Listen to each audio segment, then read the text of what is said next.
Saudara, usai resmi dioperasikan hari ini, Rumah Sakit Darurat COVID-19 di Gedung Wisma Atlet di Jakarta hingga malam ini terus didatangi warga terkait penanganan virus corona. Warga yang datang diperiksa terlebih dahulu oleh petugas medis yang menggunakan alat pelindung diri atau APD. Rumah Sakit Darurat Penanganan COVID-19 di Wisma Atlet Kemayoran, Jakarta Pusat dilengkapi dengan alat kesehatan khusus untuk menangani pasien corona.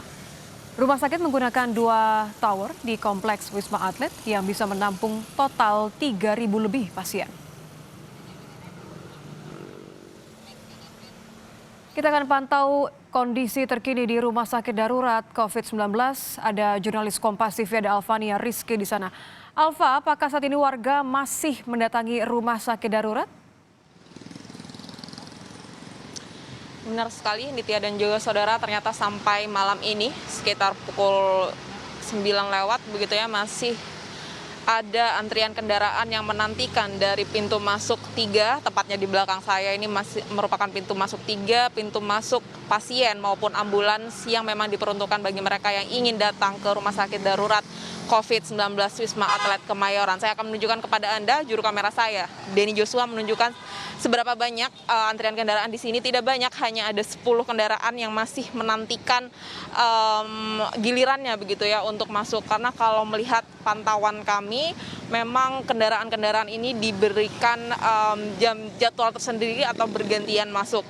Sedangkan sampai saat ini informasi yang kami dapat, sudah ada sekitar 18 mobil yang sudah diperkenankan untuk masuk ke dalam. Sedangkan ini berbeda dengan mereka yang datang mandiri tanpa menggunakan kendaraan. Begitu pula dengan petugas yang berjaga di sini juga masih ada, dan informasi sampai saat ini yang bisa kami sampaikan sejak pukul 5 tadi, pasien-pasien atau warga yang berdatangan ke Rumah Sakit COVID-19, Rumah Sakit Darurat COVID-19 ini terus didatangkan, mengingat menurut pernyataan dari pihak rumah sakit, alat kesehatan maupun tim medis ini sudah dipersiapkan untuk menerima pasien. Kami tadi juga memantau ada beberapa pasien yang datang dari luar kota seperti Surabaya untuk melakukan penanganan tersendiri di Rumah Sakit Darurat COVID-19 ini. Ada 2 jalur, Nitya dan juga saudara, yaitu jalur rujukan dari rumah sakit rujukan, kemudian ada juga jalur mandiri bagi warga yang ingin mengetahui apakah dia memang orang dalam pemantauan, pasien dalam pengawasan, atau justru sudah positif COVID-19. Tapi tidak hanya menyoal alat kesehatan dan kesiapan tim medis dari Rumah Sakit Darurat COVID-19 ini, yang menjadi soal adalah bagaimana garda terdepan yang menunggu di pos 3 kedatangan pasien atau warga ini diberikan perlindungan. Karena berdasarkan pantauan kami,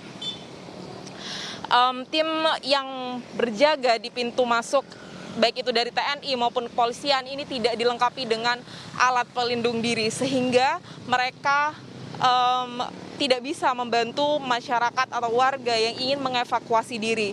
Pantauan kami tadi ada 1 warga yang ingin mengevakuasi diri untuk masuk ke dalam salah satu ambulans agar nantinya dibawa, tapi mereka tidak bisa dibantu karena para petugas TNI ini memiliki kekhawatiran untuk menolong, mengingat mereka tidak dilengkapi oleh alat pelindung diri. Sehingga hal tersebut yang bisa menjadi perhatian oleh operasional atau penyelenggara dari Rumah Sakit Darurat ini untuk memperhatikan alat pelindung diri dari para petugas yang berjaga di pintu terdepan kedatangan dari warga yang masuk ke Rumah Sakit Darurat COVID-19 ini, Nitya. Pak, bisa Anda jelaskan, kalau Anda menyebut ada 2 jalur, 1 untuk jalur rujukan, 1 lagi untuk pemeriksaan mandiri. Seperti apa? Apakah mereka masuk melalui 1 pintu yang sama? Karena tentu ini menjadi hal yang menjadi perhatian kalau mereka semua masuk dalam 1 pintu yang sama.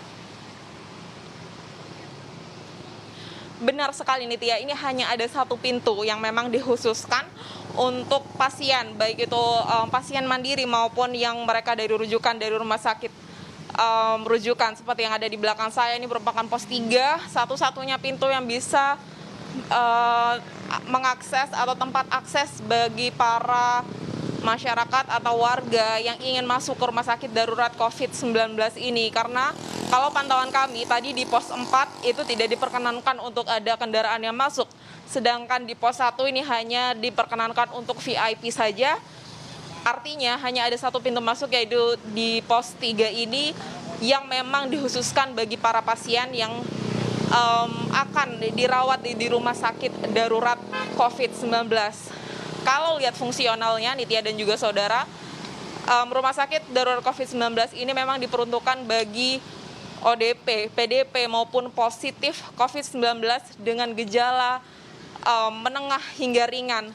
Karena memang alat-alatnya portable, sehingga mereka yang memang membutuhkan penanganan secara darurat, mereka harus dibawa ke rumah sakit rujukan yang sudah ditunjuk oleh pemerintah pusat untuk dilakukan penanganan darurat, begitu ya. Saya tekankan di sini hanya bagi masyarakat atau warga yang hanya dengan gejala menengah hingga ringan. Nitya. Baik, terima kasih Alvania Rizky. Hari pertama dioperasikan, tentu masih ada banyak catatan. Kita akan pantau bagaimana kelanjutannya besok hari. Terima kasih langsung Alvania Rizky dari Rumah Sakit Darurat di Kemayoran, Jakarta.